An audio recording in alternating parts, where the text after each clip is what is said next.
kung sumama ang loob ng boyfriend ko. Lalo't hindi pa naman kumpirmado na totoo nga yung nasagap na chismis ng tiyahin ko. Hindi ko sinamahang mamalengke si Lance. Naglinis kasi ako ng bahay at naglaba kinabukasan. Hapon pa ang dating ni Tita Adora kaya marami pa kaming oras para maghanda. Pero pagdating ni Lance, meron siyang ikinuwento sa akin. Grabe yung nangyari sa palengke kanina, mahal. Oh, bakit? Nagkagulo ba? May nagbarilan? O may nagwala na baliw?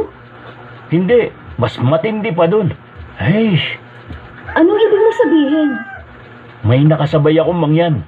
Bumili ng buto-buto. Oh, tapos? Nagbayad naman. Pero tarantado yung tindero. Literal na puro buto ang binigay. Inalis ba naman lahat ng laman? Akala yata hindi alam ng mangyan yung ginawa niya. Tapos? Ano nangyari, mahal? Tahimik lang yung mangyan. Umalis na pagkatapos magbayad. Pero bago yun, tumitig muna na matagal dun sa tindero. Tapos parang may binulong sa hangin. Mga isang oras na nakalipas, nagsisigaw sa banyo yung tinderong gago. Umiiyak, humihingi ng tulong. Hindi raw makaihi at sobrang sakit ng ari niya. Katulad din nangyari sa mga pinsan mo? Mas malala, pero halos iisang ritual siguro ang ginamit. Dahil parehong tribo ang pinagmulan ng mga kumulam. Ay, yan na nga bang sinasabi ko eh. Kaya dapat talaga, huwag tayong gagawa ng masama sa kapwa. Dahil minsan, ang bilis ng karma. Ikaw talaga, masyado kang nervyosa. Pinaalalahanan lang kita.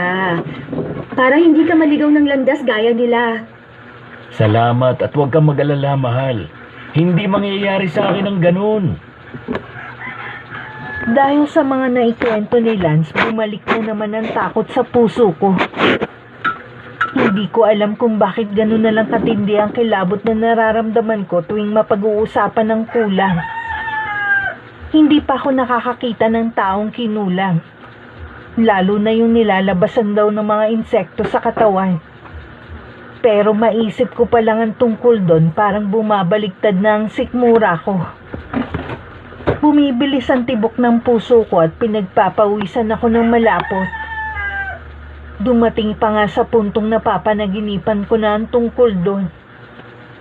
Mabuti na lang tulog manok si nanay. Lagi niya akong binabantayan sa pagtulog mula nung unang beses na binangungot ako.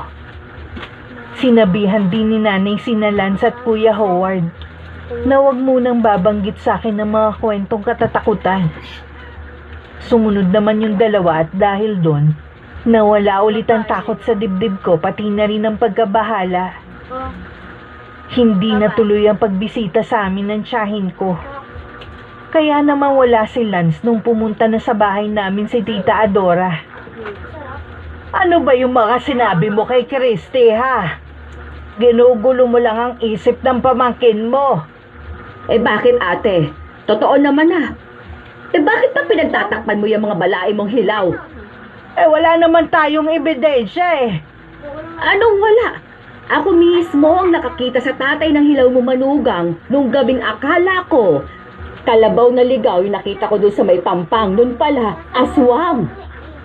Totoo po ba yun, Nay? Christy, anak. Totoo yun, Christy. Ganito kasi ang nangyari ha. Inumaga kami ng uwi galing sa sayawan. Dalaga pa kami nila Ate Daisy noong mga panahon na yon. May mga kasama nga ako, kaso may nakita nga akong kalabaw kaya sinundan ko. Akala ko kasi nalimutang isilong ng may-ari. Tapos, ano pong nangyari? Kukunin ko sana yung tali at hahanap ako ng puno sa malapit para hindi mahulog sa pampang yung kalabaw. Tapos maya-maya, biglang dumating yung kumpare ni Tatang. Humahangos. May hinahabol daw na tao at doon sa pangpang pumunta. Pero sabi ko, wala akong ibang nakita doon kundi kalabaw lang. Tinulungan niya akong itali yung kalabaw at siya rin yung kasabay kong pauwi. Paano niyo nasabing ang aswang yung tatay ni Lance? Hindi naman agad nalaman. Mga ilang linggo pang lumipas bago nakumpirma ng kumpare ng lolo ninyo. Nung napagkwentuhan na lang ulit. Naulit kasi ang ganong pangyayari at sa ikalawang beses, nasaksihan niya kung paanong nagpalit anyo yung biyenan mong hilaw. Mula sa pagiging tao, biglang naging kalabaw. Hindi ko pa rin alam kung maniniwala ba ako kay Tita Adora ng mga oras na yun. Pero nang tingnan ko si inay, nakita kong seryoso siya kahit hindi nagsasalita. Kaya naisip kong baka nga nagsasabi ng totoo ang tiyahin ko. At nasaktan ako dahil doon. Lalo na't napamahal na rin talaga sa akin si Lance. Gulong-gulo nun ang isipan ko. Parang naintindihan ko bigla ang pinagmumula ng agam-agam ni Tita Adora. Kung ako lang, wala namang problema kahit pamahawaan ako ng pagiging aswang ng boyfriend ko.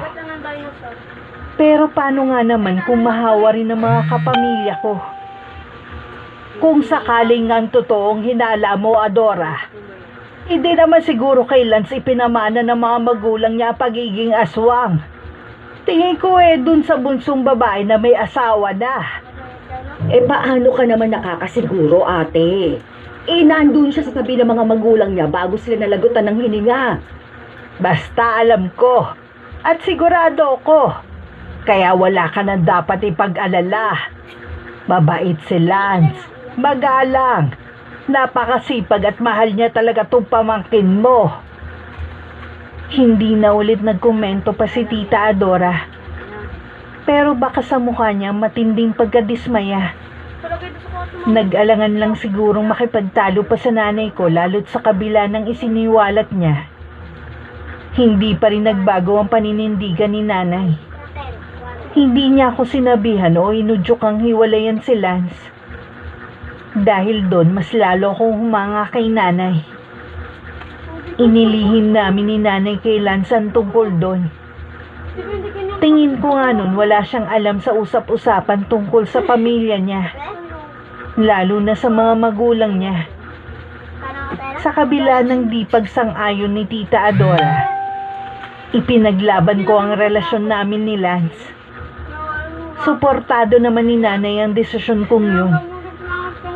Parang anak na rin kasi talaga ang turing niya sa boyfriend ko. Tumagal pa at naging mas matibay ang relasyon namin. Hanggang dumating ang mga bagong pagsubok at problema. Bakit nagte-text na naman sa'yo ang Jenny na yon, ha? Lance? Yun ba? Wala lang yun. Nangungumusta lang yung tao. Huwag mo sabing nagseselos ka. Dapat ba? Siyempre hindi. Buntis na si Jenny sa bago niyang boyfriend. At ako naman, kontento at masaya na ako sa'yo. Siguraduhin mo lang, Lance. Dahil maghihiwalay talaga tayo oras na lokohin mo ko. Walang hiwalayang magaganap dahil hinding-hindi kita lulukuhin.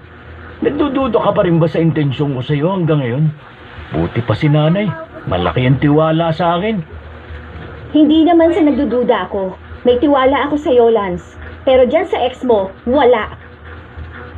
Hindi ko maiwasang makaramdam ng kaba. Dahil sa biglang pagpaparamdam ng ex ni Lance. Takot na baka mawala siya sa akin.